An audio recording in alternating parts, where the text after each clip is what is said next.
pass by here. I'm going to church, but I need to buy something in Lulu. They have a nice flower here. I'm here in Awada Mall. I came from visit Nanay and Tatay today.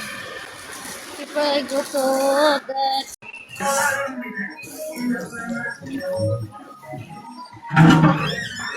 Hello everyone. I'm going down. Maybe my internet will cut. Pakistan. Forget.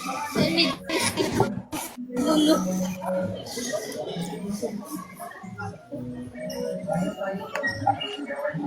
I'm going to Lulu. I need to buy something.